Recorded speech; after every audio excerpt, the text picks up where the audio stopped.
और अब भारत के लोकतंत्र और उसके इतिहास की बात कर लेते हैं। भारत के लोकतांत्रिक इतिहास में मंगलवार का दिन यानी ट्यूसडे का दिन ऐतिहासिक होने जा रहा है, क्योंकि कल भारत की संसदीय प्रक्रिया बैटन रिले रेस की तरह इतिहास से भविष्य की ओर आगे बढ़ेगी। मंगलवार से हम ऑफिशियली नई संसद में शिफ्ट करने जा रहे हैं। नई संसद 21वीं सदी के नए भारत का एक बहुत बड़ा प्रतीक है। वहां आधुनिकता से लेकर भारत की सांस्कृतिक विरासत का सही मिश्रण है। तो पुरानी संसद वो इमारत है जिसने भारत को गिरते, संभलते, दर्द में कराहते, खुशी में झूमते भी देखा। इसलिए आज मैं अपनी यंग जनरेशन के लिए यह संवाद करने जा रहा हूं, ताकि वो जब चाहे अपनी विरासत और अपने इतिहास से रूबरू हो सके। 14 अगस्त 1947 आजाद भारत का वो पहला लम्हा था जब इसी संसद ने भारतीयों की नुमाइंदगी शुरू की थी। 14 अगस्त की आधी रात को पंडित नेहरू ने स्ट्रोक्स ऑफ मिडनाइट वाले मशहूर वाक्य के जरिए भारत की आजादी का ऐलान किया। आजादी के बाद सबसे पहले देश को जिस चीज की जरूरत पड़ने वाली थी वो था संविधान। संसद की यही पुरानी बिल्डिंग हमारे संविधान की शिल्पकारी की गवाह बनी। 9 दिसंबर 1946 को संविधान सभा की पहली बैठक यही हुई थी व्यूअर्स। इसके बाद 26 जनवरी 1950 को वो दिन आया जब देश में संविधान लागू हो गया। साल 1951 वो साल रहा जब देश में पहली पंचवर्षीय योजना यानी 5 ईयर प्लान की शुरुआत हुई। इसी बीच भारत 1948 और 1965 में पाकिस्तान और 1962 में चीन के साथ युद्ध लड़ चुका था। 1969 भारत के इतिहास का एक महत्वपूर्ण साल है, क्योंकि इसी साल देश के 14 बैंक्स का राष्ट्रीयकरण किया गया। 1969 के बाद 1980 में भी 6 बैंकों का राष्ट्रीयकरण हुआ। इससे बैंक शहरों से गांव, कस्बों तक पहुंच गए। 1971 में भारत ने पाकिस्तान के 2 टुकड़े कर ईस्ट पाकिस्तान को हमेशा के लिए अलग कर दिया।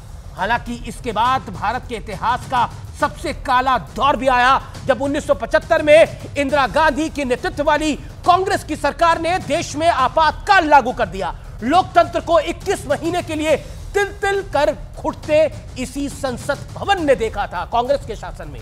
24 जुलाई 1991 का वो दिन आया जिसे भारत के आर्थिक आजादी का दिन भी कहा जाता है, क्योंकि नरसिम्हा राव की सरकार ने देश में खुली अर्थव्यवस्था का रास्ता अपना लिया था। कहना गलत नहीं होगा कि मौजूदा दौर की मजबूत अर्थव्यवस्था की नींव उसी दौर में रखी गई।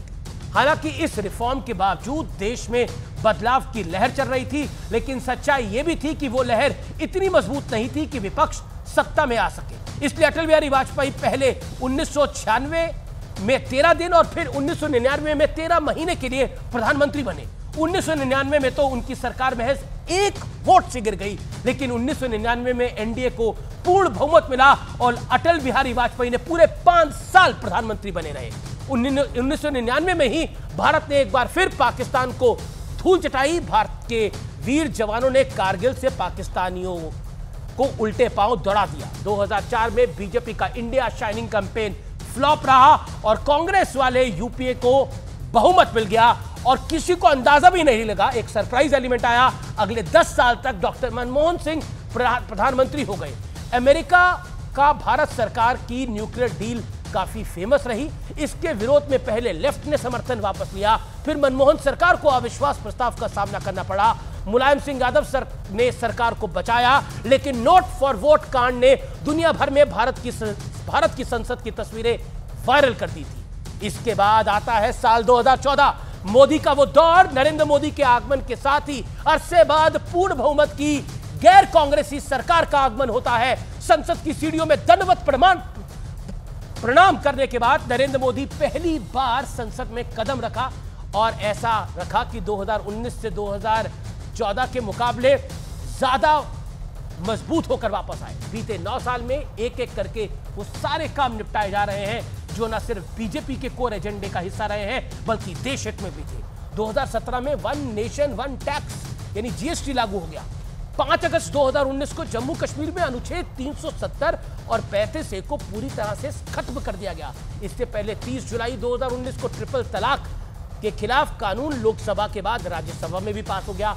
1 रैंक 1 पेंशन, गरीबों को 10% आरक्षण समेत लिस्ट बड़ी लंबी है। और प्रधानमंत्री मोदी का मानना है कि अब इस अमृत काल में अब और कुछ बड़ा होगा। वो बड़ा क्या होगा ये तो वक्त बताएगा। फिलहाल इतना ही। नमस्कार।